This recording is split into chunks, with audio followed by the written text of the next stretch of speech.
പുതിയൊരു വീഡിയോയിലേക്ക് എല്ലാ മാന്യ പ്രേക്ഷകർക്കും സ്വാഗതം. ഇന്ന് ഞാൻ നിങ്ങളുമായി പങ്കുവെക്കുന്ന ആദ്യത്തെ അപ്ഡേറ്റ്, ജഡ്ജ്മെന്റ് ഡേ എന്ന് പറയുന്ന ഫാക്ഷൻ സ്പ്ലിറ്റ് ചെയ്യാൻ സാധ്യത ഉണ്ടെന്ന് ഇന്നത്തെ റോ എപ്പിസോഡിലൂടെ അവർ കൃത്യമായി കാണിച്ചു തരുന്നുണ്ട്. അതിനെക്കുറിച്ചിട്ടുള്ള കൂടുതൽ ഡീറ്റെയിൽസ് ആണ്. റോ എപ്പിസോഡ് ആരംഭിക്കുന്നത് നമ്പർ 1 കണ്ടൻഡറായ ജെ ഊസോയും വേൾഡ് ഹെവി വെയ്റ്റ് ചാമ്പ്യനായ ഡാമിൻ പ്രീസ്റ്റും തമ്മിലുള്ള ഫേസ് ടു ഫേസ് സെഗ്മെന്റിലാണ്. ആ ഒരു സെഗ്മെന്റിന്റെ അവസാനം ജഡ്ജ്മെന്റ് ഡേയിലെ ടീം അംഗമായ JD മക്ഡൊണാൾഡ് ജെ ഊസോയെ ആക്രമിക്കാൻ ശ്രമിക്കുന്നുണ്ട്. എന്നാൽ തിരിച്ചടിച്ച ജെ ഊസോ സൂപ്പർ കിക്ക് ചെയ്യുന്നത് ഡാമിൻ പ്രീസ്റ്റിനെയാണ്.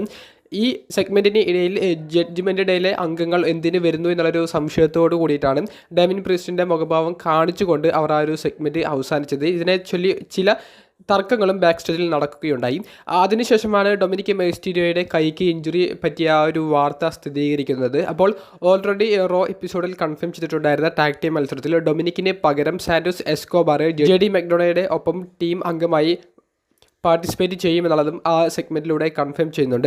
ആ ഒരു ടാഗ് ടീം മത്സരത്തിൽ വിജയിച്ചത് ആൻഡ്രാഡെ, റിക്കഷെ തുടങ്ങിയവരുടെ ടീമാണ്. അതിനുശേഷം ഡാമിൻ പ്രീസ്റ്റ് വന്നിട്ട് ആൻഡ്രാഡെയും റിക്കഷെയും ആക്രമിക്കുന്നുണ്ട്. അപ്പോൾ ഈ ആക്രമണം കഴിഞ്ഞതിന് ശേഷം ജഡ്ജ്മെൻറ്റ് ഡേ ടീം അംഗങ്ങളായ ഡൊമിനിക്കിനോടും JDയോടും ഡാമിൻ പ്രീസ്റ്റ് പറയുന്നത് ജഡ്ജ്മെൻറ്റ് ഡേ എന്ന് പറയുന്ന ടീമിന് തന്നെയാണ് ആവശ്യം, അതായത് ഡാമിൻ പ്രീസ്റ്റിനെയാണ് ആവശ്യം. ഡാമിൻ പ്രീസ്റ്റ് എന്ന തനിക്ക് ജഡ്ജ്മെൻറ്റ് ഡേയുടെ ആവശ്യം ഇല്ല എന്നുള്ളതാണ്.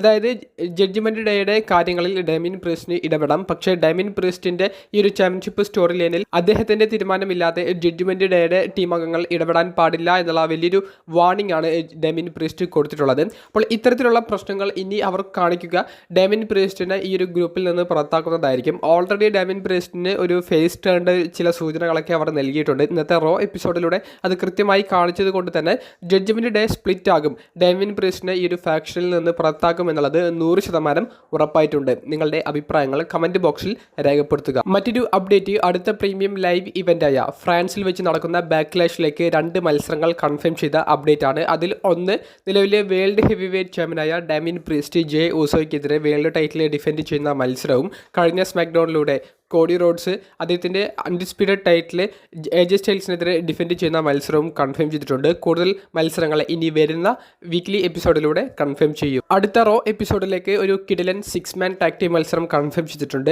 ജഡ്ജ്മെന്റ് ഡേ ടീമിലെ അംഗങ്ങളായ Damian Priest, Finn Balor, JD McDonald തുടങ്ങിയവർ ടീം ആയിക്കൊണ്ട് ജെ ഊസോ, റിക്കഷെ, ആൻഡ്രാഡെ തുടങ്ങിയവരെയാണ് ഈ ഒരു ടാഗ് ടീം മത്സരത്തിൽ നേരിടുന്നത്. കൂടാതെ അടുത്ത റോ എപ്പിസോഡ് ഡ്രാഫ്റ്റ് 2024 രണ്ടാമത്തെ ദിവസം ആയിരിക്കുമെന്നുള്ള ഒരു പ്രത്യേകതയും ഉണ്ട്. മറ്റൊരു സ്റ്റോറി ലൈൻ അപ്ഡേറ്റ്, റോ എപ്പിസോഡിലെ ആദ്യത്തെ മത്സരം വേൾഡ് ടാഗ് ടീം ചാമ്പ്യന്മാരായ ഓസം ട്രൂത്ത് ടൈറ്റിൽ ഡിഫെൻഡ് ചെയ്തത് നമ്പർ 1 കണ്ടൻഡർ ടീമായ DIYക്കെതിരെയായിരുന്നു. ആ മത്സരത്തിൽ ഓസം ട്രൂത്ത് ആണ് ടൈറ്റിൽ റിട്ടേൺ ചെയ്തത്. അതിനുശേഷം മത്സരത്തിൽ തോറ്റ വിഷമത്തിൽ ടൊമാസോ ചാമ്പ ആർക്കും കൈ കൊടുക്കാതെ റിങ് വിട്ടു പോകുന്നതാണ് നമുക്ക് കാണാൻ സാധിച്ചത്. ടൊമാസോ ചാമ്പയുടെ ഒരു ഹീൽ ടേൺ ആണോ എന്ന് ചോദിക്കുമ്പോൾ എൻ്റെ ഒരു അഭിപ്രായത്തിൽ DIY എന്ന് പറയുന്ന ടീം ഒരു ഹീൽ ടേൺ ആകാനാണ് സാധ്യത കൂടുതലുള്ളത്. ഓൾറെഡി ജോണി ഗർഗാനയുടെ ഭാര്യ കാൻഡിസ് ലെറെ ഹീൽ ടേണിൻ്റെ സൂചനകളൊക്കെ നൽകിയിട്ടുണ്ട്. അപ്പോൾ കാൻഡിസ് ലെറെ, ഇൻഡി ഹാർട്ട്വെൽ, ടൊമാസോ ചാമ്പ, ജോണി ഗർഗാനോ ഇവരെല്ലാം ഒരേ സമയത്ത് ഹീൽ ആയിക്കൊണ്ട് ഒരു ഹീൽ ഫാക്ഷനായി മാറുന്നതായിരിക്കും മിക്കവാറും നമുക്ക് ഇനി വരുന്ന റോ എപ്പിസോഡുകളിൽ കാണാൻ സാധിക്കുക. 5ാമത്തെ അപ്ഡേറ്റ്, ഇമ്പീരിയം എന്ന ഫാക്ഷൻ സ്പ്ലിറ്റ് ആയതിനെ സംബന്ധിച്ചാണ്.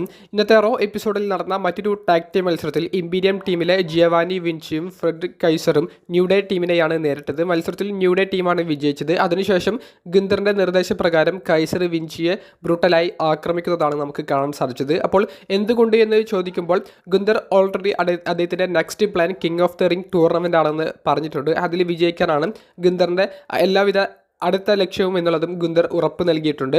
കൂടാതെ ഇനി വരാൻ പോകുന്ന ജർമ്മനിയിൽ വെച്ചിട്ടുള്ള ആ ഒരു പ്രീമിയം ലൈവ് ഇവൻറ്റിൽ ജിയോവാനി വിൻസിയെ മാറ്റി നിർത്തിക്കൊണ്ട് കൈസറിന് ഒരു ഇൻഡിവിജ്വൽ പുഷ് കൊടുക്കാനായിരിക്കും ക്രിയേറ്റീവ് ടീം ഉദ്ദേശിക്കുന്നുണ്ടായിരിക്കുക. അതായത് ജിയോവാനി വിൻസി കൂടി കൈസറിൻ്റെ ഒപ്പമുണ്ടെങ്കിൽ അവർക്ക് ടാഗ് ടീം സ്റ്റോറി ലൈനിൽ മാത്രമേ ഫോക്കസ് ചെയ്യാൻ സാധിക്കുകയുള്ളൂ. അപ്പോൾ വിൻസിയെ ടീമിൽ നിന്ന് പുറത്താക്കിക്കൊണ്ടും Gunther King of the Ring ടൂർണമെൻറ്റിലേക്ക് പോകുന്നു.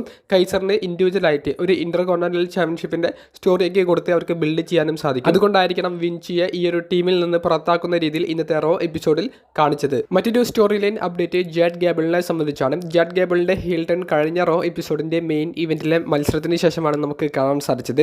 ജാഡ് ഗാബിളിൻ്റെ ഒരു സെഗ്മെൻറ്റിൽ ഇന്നത്തെ റോ എപ്പിസോഡിൽ ആൽഫ അക്കാദമി ടീം അംഗങ്ങളോട് ജാഡ് ഗാബിൾ എന്തുകൊണ്ട് ഹീൽ ടേൺ ആയി എന്നുള്ളത് ജാഡ് ഗാബിൾ വിവരിക്കുന്നുണ്ട്.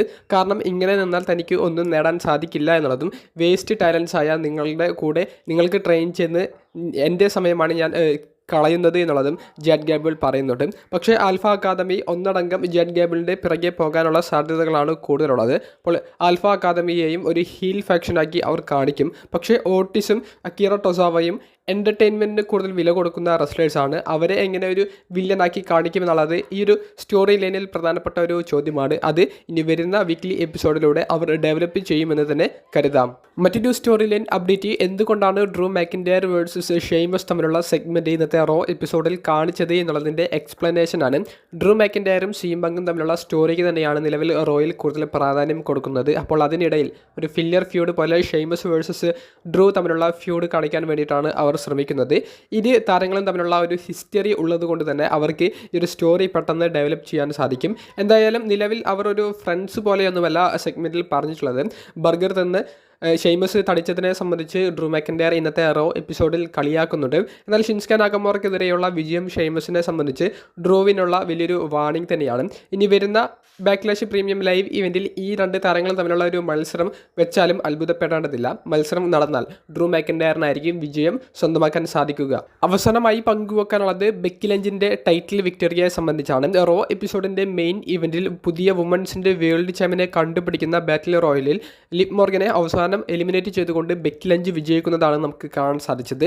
മത്സരം കഴിഞ്ഞ ഉടനെ തന്നെ ആരാധകരുടെ ഭാഗത്തു നിന്ന് നെഗറ്റീവ് ഫീഡ്ബാക്കാണ് WWE ലഭിച്ചുകൊണ്ടിരിക്കുന്നത്. കാരണം ബെക്കി ലഞ്ചിന് തുടരെ അവസരങ്ങൾ കൊടുക്കുന്നു, ലിവ് മോർഗന് ഒരു ടൈറ്റിൽ വിക്ടറിയും അവർ കൊടുക്കുന്നില്ല. അപ്പോൾ ഇതെല്ലാം ഈ ബെക്കി ലഞ്ചിന് ഓവർ പുഷാണ്, ലിവ് മോർഗനെ അവർ ഒരിക്കലും യൂസ് ചെയ്യുന്നില്ല എന്നുള്ള ഒരു അഭിപ്രായത്തിലേക്കും കാര്യങ്ങൾ കടത്തുന്നുണ്ട്.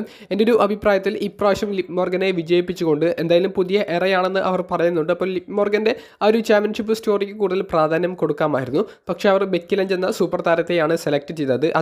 അത് ശരിയായിട്ടുള്ള ഒരു തീരുമാനമല്ലെന്നാണ് എനിക്ക് പങ്കുവെക്കാനുള്ളത്. നിങ്ങളുടെ അഭിപ്രായങ്ങൾ കമൻറ്റ് ബോക്സിൽ ഒന്ന് രേഖപ്പെടുത്തുക.